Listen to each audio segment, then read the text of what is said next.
हो गई। इन वृत्तियों की का बेस क्या है, ये वृत्तियां क्यों हो जाती हैं? इन वृत्तियों का एक सबसे बड़ा कारण होता है क्लेश। वो क्लेश नहीं जो लोगों में आपस में होता है, और भी बहुत तरीके के क्लेश होते हैं जो हमारे अंदरूनी होते हैं, और उन क्लेशों की वजह से हम ओवर थिंकिंग करते हैं, हम नींद ठीक से नहीं ले पाते हैं, हम चेतन अवस्था में हो अचेतन अवस्था में हो, हम हमेशा कुंठित रहते हैं। ठीक है ना। चलिए इन क्लेशों को भी थोड़ा सा जान लेते हैं। चित्त में रहकर वृत्तियों को जन्म देते हैं क्लेश। चित्त में रहकर इन वृत्तियों को जन्म देता है क्लेश।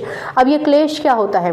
5 तरीके के क्लेश बताए गए हैं। एक तो अविद्या, ज्ञान नहीं है, हमें किसी चीज़ का ज्ञान ही नहीं है, और उस अज्ञान के कारण अगर हमारे अंदर यथार्थ हमें नहीं पता है, सच्चाई हमें नहीं पता है, और सच्चाई ना पता होने के बावजूद हम किसी भी चीज़ को लेकर बहुत ज़्यादा डिस्कशन कर रहे हैं या सोच रहे हैं, तो ये हो गई एक वृत्ति।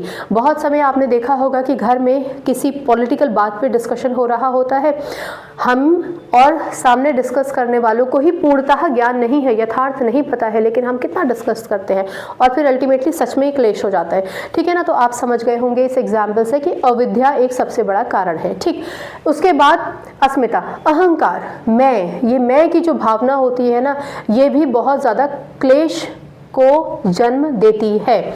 इसके बाद आ जाता है राग द्वेष। किसी भी प्रकृति, किसी भी चीज़ के प्रति अगर हमारा आकर्षण हो, हम उसे चाहते हैं, पाना ही चाहते हैं, या फिर किसी के प्रति हमारी घृणा की भावना हो जाती है, तो आप कहेंगे कि अस्मिता या फिर राग, आकर्षण, या फिर द्वेष यानी कि राग यानी कि द्वेष। ठीक है। राग यानी कि आकर्षण और द्वेष यानी कि घृणा। ठीक है। उसके बाद आ जाता है अभिनिवेश, मृत्यु का भय। कुछ अनजाना, अनसुना, अनहोनी का होना, ये बार बार हमारे दिमाग में जब खटकता है ना, तो ये भी क्लेश का एक कारण होता है।